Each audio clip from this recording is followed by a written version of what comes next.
Hello, hello, hello, hello. Bonsoir Paris, comment ça va aujourd'hui? Comment ça va?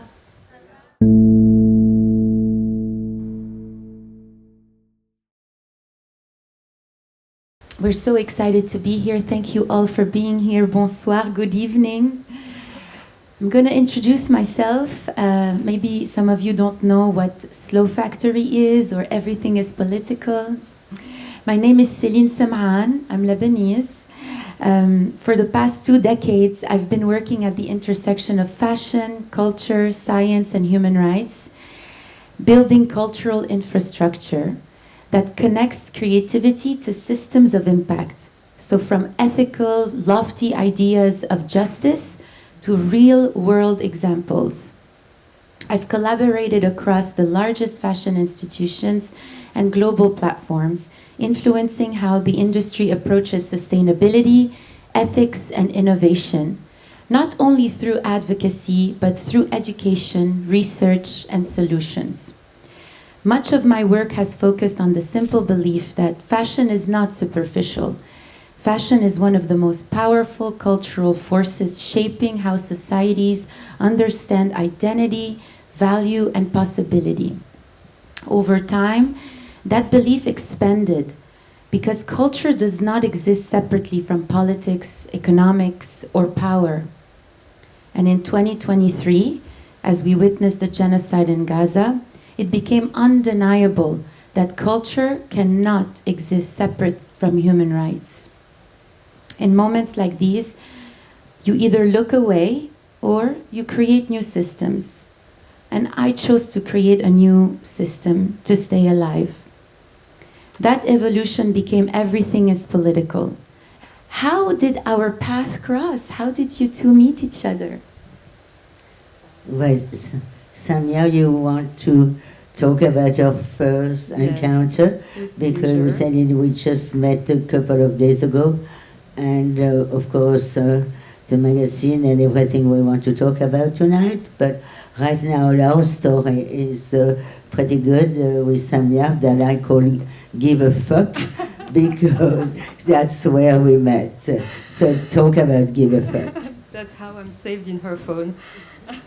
So the story started, everything started actually, Place du Châtelet, where I was part of a collective of friends called Give a Fuck, created by people from art, fashion, creative industries.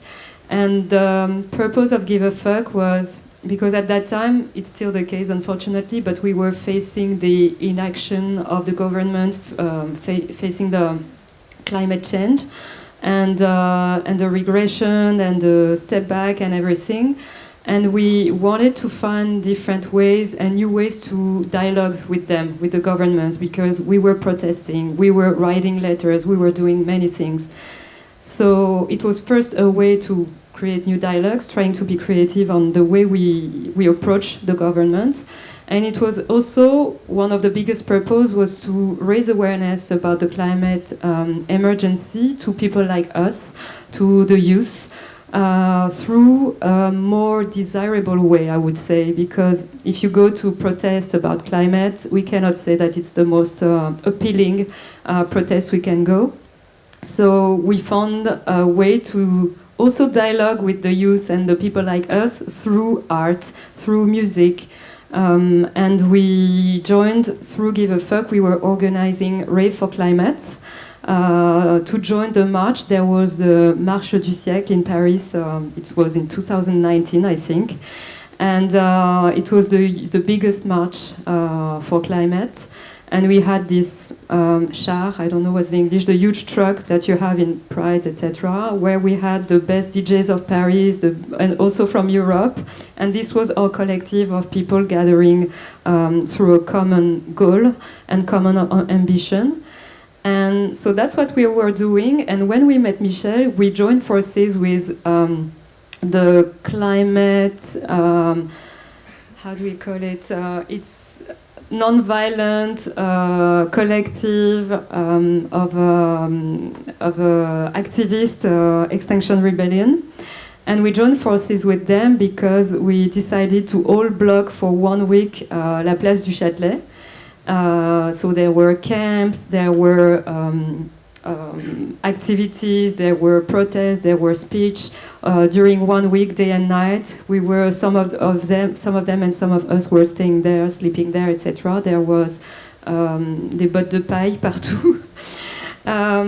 And they have Extinction Rebellion. They have this very iconic boat with their logo, and on this boat every night we had one or some of our DJs there playing music, playing raves, and it was always full and very very fun moment of the day that everyone was waiting for. And one day, Michele appeared. She was leaving the theater, so it was really the meeting of the two worlds, people leaving the theater like Michele. Yeah, but already, because it was so boring, I was left already early. So, yeah, she approached, and I don't know, you can tell she felt, you will tell us more, but she was attracted, and by the music she came, and I told her to come join the dance. She joined the dance, and that's how everything started. And then a lot of different projects that we're going to talk more about after. Yeah, because now there is emergencies, and then we knew, but together we're continuing to have, because there is a genocide, so we turn around, we turn around, and we're striving all together to find a way that we can change, if we could change the world. We need activists on the inside, we need activists on the outside, we need to work together. Tell us about how you are embodying all of these ideals within your work. Yeah, in a certain way I'm a little more desperate than what you are, both of you. All things the same, but it was very interesting. We start talking and relating to fashion and understanding. Because my question is, how on earth did we let the world being run, and how are we being run by this, what we say, men, hetero, white and older, but I mean there is more like a society. And so from there, because the thing that we have to change also, it's in your head. But at the same time, and it's happy because we are here, okay, at the street, and comme des garçons and something, and us, and there is a way to express, to understand about fashion, and we want for the pleasure, if I have today to talk about Gilles Deleuze one more time, and we analyze all together, because in fact, there is a lot to say about, we say the way of fashion. First, you know, you always know, looking at old magazine, which year it was, what you were thinking, you know that somewhere it's important to say this. At the same time, we see now that when you see people, you think there is a minority or a majority. What do we say with the majority? Is that all politicians or everybody with the tie and the thing, and women with nice pumps that are the majority? Because it expresses themselves. You express themselves, and I don't think we are going to push the thing this way, but somewhere we are. We are like soldiers, and Rick in his shows, it expresses it, and even in a press release. So that's another way to express, but then we have to push it more, because first we really have to understand, and that we have to keep our culture in a way, but at the same time we have to push it to be you know, it cannot be general. So I was happy that we started to talk with studying this song that I started at the beginning of a story with the studio of Travis Scott. and because I had the chance to build some of his backstage and getting closer, and I thought that all his fans that are usually under 30, I'm 82, I'm a fan, and then they were the same, and they are thinking there is a lot of hope. There's a lot of hope with him and with the music and everybody who express it. So I brought somewhere my thing to them with the word of Etel Adnan. And you being the Lebanese and you know her word, and she's the one who went through already the war, and but she expressed herself with poetry, and those guys are also with poetry. So it's a new poetry. So I think that the way to express and demonstrate and fashion is an art. At this point, but is an art is of the day of their life. Right, but then right now we are asked how, what do we do? What do we do? And I'm very happy to see that the magazine you are publishing is pretty so important, covering all our problem and yeah. So yeah, you are already number 10 of their magazine. You started a while ago. I didn't know it, but I'm going to be following you and writing sometimes. I think we have really to take the advantage of every way to express it and following up. So for us is that, and doing performance or even talking today is our drop, our push, and we hope we continue as much as we can. That's exactly the point of Voices for Gaza. It's been created, it's a collective that's been created by people from the culture, cinema and fashion industry mainly. And we are living in a world, unbearable world of criminal silence. It was the time, at that time it was even even worse now, I would say.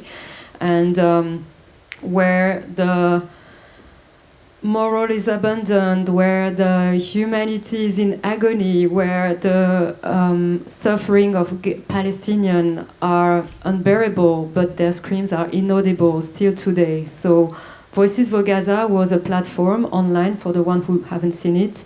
It's on Instagram, and the purpose was to echo the voices of the unheard. So it's testimonies from humanitarian, Gazan civilians, journalists that have been read by personalities who are lucky enough to have a platform and to be heard, to echo the voices of the one who cannot, because there's still a lot of censorship, and the purpose was and still is to raise awareness on the reality of their unbearable reality, what's going on the ground, because there was a lot of propaganda, and it's still the case, unfortunately, and ask for an immediate ceasefire at that time and the release of the hostage. Crazy to say that now, and now we are just like, stop the genocide. So we are super happy that people like Michele, Hannah and Steven from Fecal Matter and many other personalities were generous enough to lend their voice for them. And yeah, that's the project. I'm a student. Currently I'm studying at Sciences Po, and I just want to ask, so in the age where there is a lot of fake news, especially with independent media, how can we sort of safeguard the truth, and in the sea of information where it's false. And to Michele, I think so throughout your career, you've done a lot of things. So how have you stayed true to yourself, and how have you maintained that? Not let external influences influence your identity. I wish, because I know somebody tell us I'm just trying, like we are trying all together to do something, thinking somewhere, creating beauty, creating friendship, helping and going a little bit and going out of our comfort zone and expressing your voice is important. But you know, I've been around the block for a long time. I've seen and I believe at the time, because you know I was born because my parents were in the resistance and I met my mother was bringing food for the people who were in the woods. And so perhaps the thing, and then there were this hope, there was this big hope about the war, after the war, that it was the last one. And it was never again with the thing. And right now we are, it's more than never again, it's absolutely happening even worse than it was. So the truth to myself, there was a house myself that was pretty happy, and then we were starting to call about Deleuze because we thought what we should have done and we could do is, it's in our mind. It's that the thing that we have to change in our humanity is the way we think, is the way we, you know, because otherwise with our system and what it's all about, who is making the most money, or who is getting the most thing, or who is on top. We were already talking about the 16th century, it's not. So, yeah, right now it's nice. Everybody get up, talk, ask question, what we can do, because it's what we can do. We take, we want every opportunity in every circumstance that because we try to understand ourselves, you know, for ourselves what it is. And then somebody like her, like they express it, they find a magazine, and we express it another way, and she expresses it another way. But all together we are sort of in, you know, the same range, and we are women, and voilà. Et voilà. That's a good. I don't remember your question. How do you stay true to yourself? Yeah, finding my voice. I mean, you see, I am true to myself, and it doesn't necessarily, you know, it ruffles all the feathers to be true to yourself. It's actually the title of our next issue coming out in the next few weeks. Collective liberation ruffles all the feathers. You know, my stage is not big enough for all of you. You know, this is a small piece of time where we can express ourselves and be ourselves for a short amount of time together in real life IRL. And in doing that, you have to accept that you're gonna, you know, offend other people. You're going to not necessarily be loved and accepted by being who you are, but nonetheless you have to accept and be who you are in a way that that is true to you. And for me, that's, you literally saw it live, so I can't even show it more to you. But I would love to allow my dear friend Samia to finish her sentence, because she has something wonderful to say, and something that is really important to provide some hope, because we can all sit here and talk about how awful it all is, which it is, I get it. I'm Lebanese. I mean, my country is being bombed every single day. And I'm displaced, my family is displaced, and this is one situation. So many other countries are experiencing these massive injustices. But there are also things that a lot of us are doing. There's a lot of things that are also happening. You know, there's the shadow and the light. Really, there's as much positive things are happening as terrible things are happening. And often we hear the terrible things more loudly because they are really awful. But I wanted to let you finish. Yes, I wanted to complete, to give some hope after such depressing points of views. Yeah. But and it answers your question actually. There's some people who are here kind of on a mission to be a voice of change, and whether they are conscious or not, they speak up for everything we've been outraged against since we started breathing, for everything that is on our true value. And these people are the inspirations who help us to stay true to ourselves. And when you asked the question and when I was hearing you answering and the previous conversation, I thought about a project I've been supporting, and I really want to shed light, and hopefully it's going to also give you perspective. It's a project of women. It's a sustainable women leadership project in Masaferiata in South Hebron Hills. In occupied West Bank, and for maybe some of you, this Masaferiata is a village. If it's familiar, it's probably because it's where the documentary No Other Land takes place, that had the Oscar of Best Documentary last year with Basel Adra, etc. And there's this cooperative of women who has been fighting all their life with literally war strategy to build schools there, which is like fighting the occupation, fighting the poisoning of the water, the destruction of their land, of their house, of everything, of the culture. And these women were keeping fighting to create this cooperative of tetris. It's the traditional Palestinian embroideries that tells a lot about every stories with their prints. The colors, the prints, etc. Tells the stories of the land, of the provenance, etc. And one of the cooperative I'm talking about has been created by Basel's mom and his cousin as well.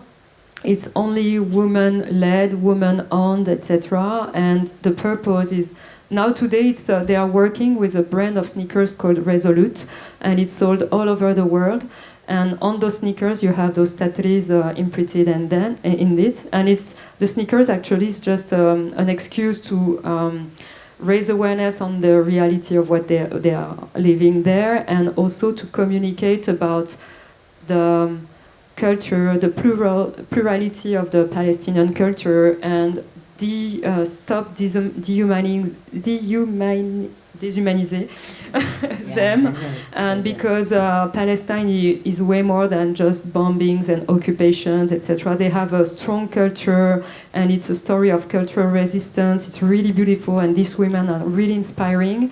And today it's more also a way to keep the culture alive, keep the heritage alive. And I love this metaphor of the embroideries and the textiles. And textiles is basically it's a set of weaving, and literally that's what creates links. And it creates links between the mother and the daughter, because it's a skills, it's a heritage that they transmit from one another. And it creates links between Masaferiata and the rest of the world, thanks to the embroideries and thanks to these sneakers. And what the occupation or the fascism or the supremacists are starting to, the first thing they start to erase when they want to expand, it's the culture, the heritage. And it's kind of a counter-power, because we were talking about your magazine as a platform to be a counter-power to the mainstream medias and to the politics. This is a way to express and be the counter-power as well of the propaganda or the images that are expressed around Palestine. And this is the reality. And art is a truth teller. Heritage is a truth teller. So I hope it gives you hope. When we see these women and the fights that they are going through and what they do, how can we hide our personality? How can we not stay true to ourselves? Michele, just one last word before we thank you, yes. Yeah. Thank you. Do you want to feedback on that? Do you want to give us your take on this importance of having it within the fashion industry, but also outside of it in culture? I know now you're working with. Yeah, there is it's important, because we were here in the fashion to say that is that continuation of tradition of touching the cloth and looking at each other and considering it the way it is. There is this thing that was important, I think, to talk about, but the fact the culture have to be mixed up and continuing, it's when it's something that is important for us if we want to see that, and it's part of the history. And at the same, but it's difficult because you continue a tradition and then you go all over the world and you see the same store with the same things. But also, so there is also this thing in the world. It shows that how we express ourselves with it, how we express with it, and it's very important to see also like the fact there is the immigration, so that is a threat for a lot of people, but they are the one who bring also this culture and this mix in the way we consider the way we look. We have to look and we have to wear, yeah. And even in wearing what we decide to wear, it is definitely an act of resistance. Like what I wanted to ask you, one of them was about identity and the power of identity. Just to go back to Deleuze, and then I'll get to you. I know you're getting impatient.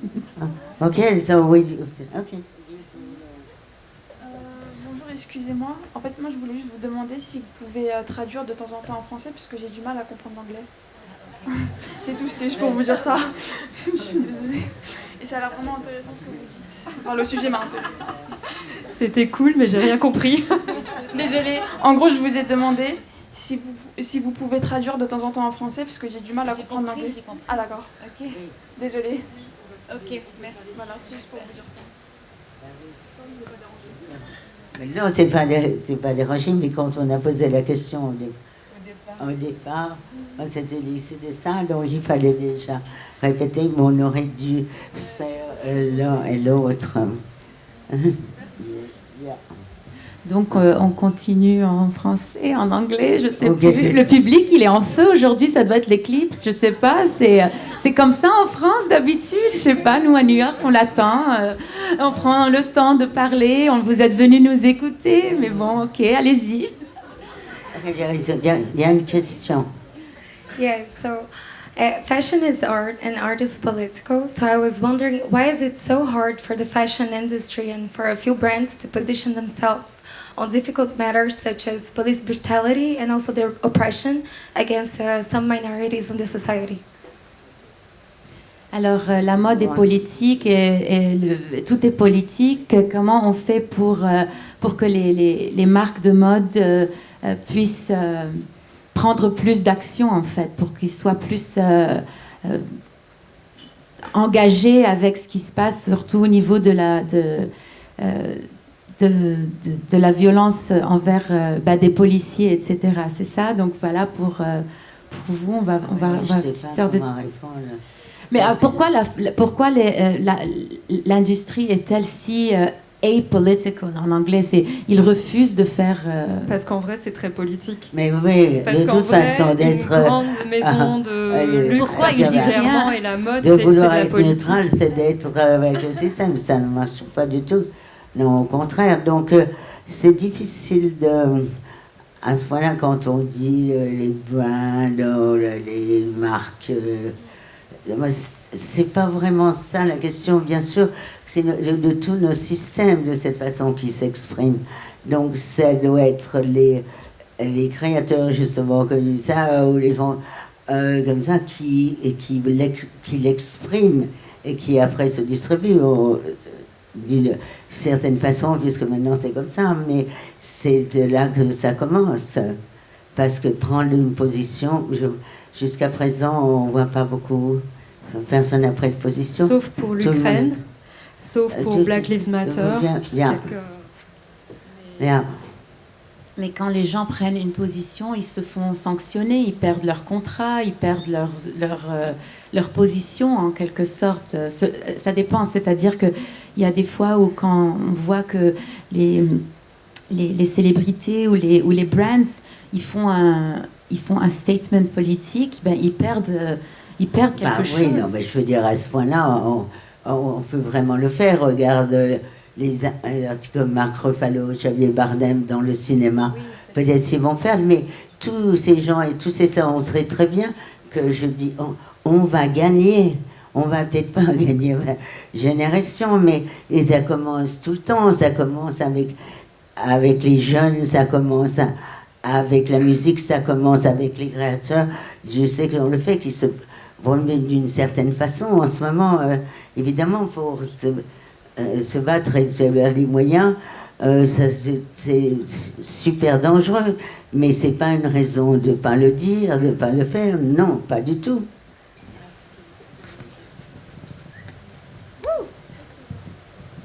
Hi, I'm Faithfulness. I'm a lawyer. I want to ask about disgust because I think all of you are celebrities in your own right, and the topics we are dealing with here, genocide, killings of innocent people, are very visceral topics that also naturally polarize us. I have struggled with disgust because I have not been able to look people who do not see things my way in the face. So how do you all deal with the celebrity friends you have who either are indifferent or do not see things your way? What a great question. Thank you. You know, I had some of these questions in here, I promise, if I only had the opportunity. Just kidding. Je vais traduire la question. Donc, comment on fait pour regarder les gens en face, surtout les célébrités qu'on connaît, qui ne veulent pas prendre une position envers les génocides, les choses qu'on... il y a des génocides, d'ailleurs, on n'a que parlé de Gaza, mais il faut aussi mentionner le Soudan, il faut mentionner ce qui se passe au Congo, il faut aussi mentionner ce qui se passe en Amérique du Sud, ce qui se passe en ce moment au Honduras, ce qui se passe aussi au Venezuela et ce qui est en train de se passer en ce moment à Cuba avec le blockade que les États-Unis ont fait. C'est vraiment, ça ressemble au début de ce qui se passe à Gaza, en fait, parce qu'ils ont interdit l'entrée du fuel, du pétrole. Et donc, ce que ça fait, c'est que les hôpitaux sont en train de rouler sur des génératrices qui vont bientôt terminer. Je veux dire, il y a des enfants qui sont sur des incubateurs. On revit le même début de ce génocide à Gaza. C'est un genocidal intent. C'est une intention de génocider la population, de faire en sorte à ce qu'il y a un... collective punishment, ce qui est la même technique qu'Israël utilise en Palestine. Enfin, je veux juste parler du Cuba aussi, on n'a pas mentionné. C'est dur de mentionner tout ce qui se passe. Donc, pour répondre à la question, to answer the question, how do we look in the eyes the celebrities or the people that are refusing to take a position? Personally, I have lost so many friends. I have lost contracts. I have lost brands that used to work with us. Slow Factory was a darling of the fashion industry before 2023, and myself included. And since then, my world has changed. That's mainly why I started this magazine. But I want to put the microphone back into my guests' hands. Yeah, you mentioned the fact that we talked a lot about Gaza, you're right, and Palestine. But I talked a lot about it because of my project, but also because, and support and everything, but also because it's kind of unfortunate, it's horrible to say that, but the laboratory of the new neo-colonialism. So what's happening in Gaza is happening in the West Bank, it's happening in Cuba, as you said. So if we fight and change the thing and fight against this, it's gonna collapse all this system of sympathy for the oppression and colonialism, etc. That's why nothing is moving. It's because all the elite on the top doesn't want to lose their privilege. And it's a good transition because I consider my friends or people I was working with who doesn't align with those values, you cannot compromise. Either it's a stance, even if you don't say anything, if you're silent, it's a stance. It's such an emergency that I cannot. Et en plus, Palestine is a litmus test. You could be pro-human rights except for Palestine. You can be pro-environmental justice except for the Palestinians. And we talk, the example of Palestine. How come people did not know their history? You know, there is a change now. There's a thing that people, they want to believe or make, and that goes in the media, or what the history has to fit what they want to think. And how did we get there? Instead of knowing what it is and doing there. And, you know, it's amazing to go back for Palestine, and we talk about it because they were ready for it. It had been 4 years. that we discover how the rest of the world and the states were behind the oppression of and why getting the death. So in fact we are talking about it because it's come from there. But at the same time, after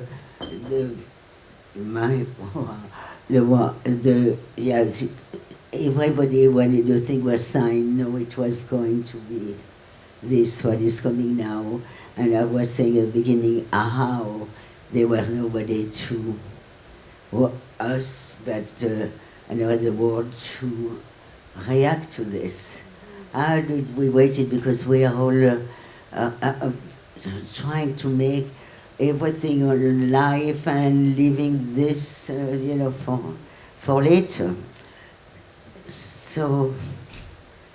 Did you lose any friends when you were? But you've always been outspoken for Palestine. It did not start in October for before, you. I'm May 60th older, and then I was in the States, and it was, we have been always like trying to find something. But what I'm saying, and I was to say, that of course we are for something, but we did not do it the right way. I'm sure we did not do enough and did not understand our humanity. We did not follow, all of, what could have been done, which that to do. But yeah, of course, what I'm saying, there is no reason to, that was my answer to the question, there is no reason to look or trying to talk to somebody who does not want to accept facts. That's all what I say. And the fact that we defend is because we believe, we know they are true. But if because of the media home, because we have another way now to correspond to each other, because there is something, it's very difficult, so we cannot do that. We can just ignore them or just know where we stand. But how can you prove to somebody that 2 + 2 is 4 and it's not 5? Thank you all for being here. Thank you for coming, and please stay. We're gonna have some music and you can continue the conversation. There are magazines outside for sale if you want to participate in this beautiful platform. You can write for us, you can purchase a magazine, you can become a member. I hope we can stay in touch. Thank you for your energy. Thank you to Michele, and thank you to Samia. Thank you.